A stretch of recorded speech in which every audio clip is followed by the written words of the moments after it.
Hello everyone, ये आपके सामने जो चार्ट लगा हुआ है यूएसडी आईएनआर का चार्ट लगा हुआ है।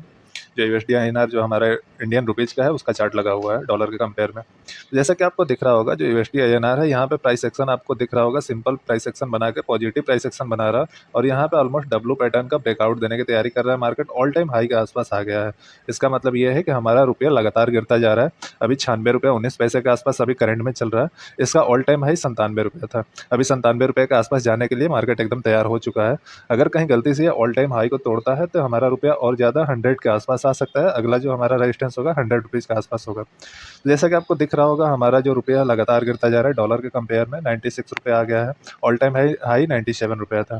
तो जैसे कि ये जो आपका चार्ट दिख रहा है 96 97, ये जितना ऊपर जाएगा ना, ये मतलब कि जितना गिरता जाएगा हमारा रुपया, डॉलर उतना मजबूत होगा हमारे रुपये के कंपेयर में, उतना हमारा स्टॉक मार्केट और ज़्यादा गिरेगा। तो ये हमारे लिए बहुत समझने वाली बात होगी। हम हमेशा अभी जो करंट सिनेरियो चल रहा है, ब्रेंट क्रूड ऑयल और हमारा जो रुपया है, इसका डेटा देखना बहुत ज़रूरी है। अगर आप ट्रेड करते हैं या इन्वेस्टमेंट करते हैं तो ये डेटा देखना बहुत ज़रूरी है। अगर ये रुपया हमारा गिर रहा है और ब्रेंट क्रूड भी अगर बढ़ रहा है, क्रूड ऑयल भी अगर बढ़ रहा है, रुपया भी गिर रहा है, इसका मतलब कि हमारा स्टॉक मार्केट बहुत तगड़ा क्रैश करेगा अगर गिर जाएगा तो।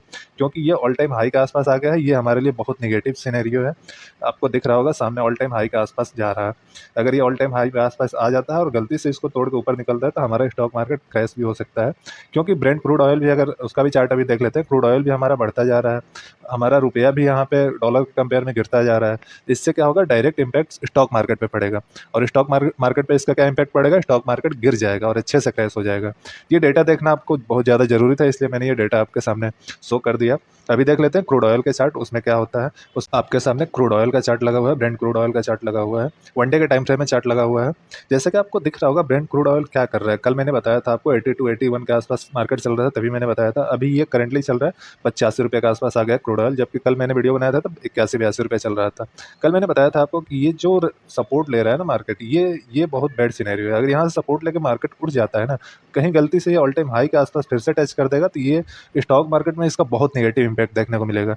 क्योंकि सारा चीज़ डिपेंड कर रहा है हमारे देश में ब्रेंट क्रूड ऑयल पे। क्रूड ऑयल बढ़ेगा, इसका मतलब कि हमारा इकोनॉमी गिर जाएगी, क्योंकि हमारा रुपया भी कमज़ोर हो रहा है। जैसा कि आपको दिख रहा होगा चार्ट में, यहाँ पे दिख रहा है एक रेजिस्टेंस ये फेस करेगा मार्केट। ये आएगा 90 95 रुपये के आसपास, तो एक बार मार्केट यहाँ रुकेगा। और यहाँ पे अगर प्राइस एक्शन पॉजिटिव बनाता है, अगर यहाँ पे पॉजिटिव बनाता है तो ये 120 रुपये के आसपास निकल जाएगा। और इस बार अगर 120 रुपया आया तो ये 120 को तोड़ देगा, क्योंकि मार्केट बार बार यहाँ पे आया है, नीचे आया, बार बार आया है, नीचे आया। लेकिन मार्केट कई बार ऐसा नहीं करेगा, क्योंकि ऑलरेडी 2 3 बार कर चुका है। इस बार आएगा तो इसको तोड़कर नया हाई बना देगा। अगर नया हाई बनाएगा तो ये हमारे लिए बहुत बैड सिनेरियो हो जाएगा। तभी जैसा कि दिख रहा है, अभी करंट मार्केट चल रहा है 85 रुपये पे। अगला हमारा रेजिस्टेंस ये 90 95 रुपये के आसपास दिख रहा है। यहाँ पे मार्केट आके रुकेगा, प्राइस एक्शन बनाएगा, और यहाँ से प्राइस एक्शन पॉजिटिव बनेगा तो ऑल टाइम हाई के आसपास जाएगा या इसके ऊपर भी निकल सकता है। लेकिन अगर यहाँ से निगेटिव बनेगा तो नीचे आ जाएगा। तभी मार्केट के ऊपर छोड़ देते हैं। मार्केट क्या करेगा ये किसी को नहीं पता। अभी 85 रुपये के आसपास चल रहा है। 1 2 दिन में ये 90 95 रुपये भी आ सकता है, जिस हिसाब से ये मूव कर रहा है। क्यों कहते हैं हमारा इंडियन मार्केट निफ्टी में क्या चल रहा है, और प्राइस एक्शन देख लेते हैं आज का ट्रेड कैसा था, और उसके हिसाब से अगला ट्रेड हमारा कैसा बनेगा उसकी बात कर लेते हैं। आपके सामने निफ्टी 50 का चार्ट लगा हुआ है, 5 मिनट का टाइम फ्रेम पे चार्ट लगा हुआ है। तो जैसा कि आपको दिख रहा होगा, निफ्टी ऑलमोस्ट आज साइडवेज ही रहा है। बहुत ज़्यादा लोग पैसे तो नहीं बनाए होंगे, लेकिन इसके मैंने एक ट्रेड लिया था। उस ट्रेड के पीछे लॉजिक क्या था और मैंने कहाँ पे ट्रेड एग्जीक्यूट किया, कहाँ पे एग्जिट किया, वो मैं आपको बता देता हूँ। ट्रेड मैंने यहाँ पे एग्जीक्यूट था और इस स्विंग के आसपास मेरा टारगेट था, और ये स्विंग मेरा आ गया था, टारगेट अचीव हो गया। उसके बाद मैंने दोबारा कोई ट्रेड नहीं लिया, क्योंकि मुझे पता था मार्केट आज साइडवेज होने वाला है।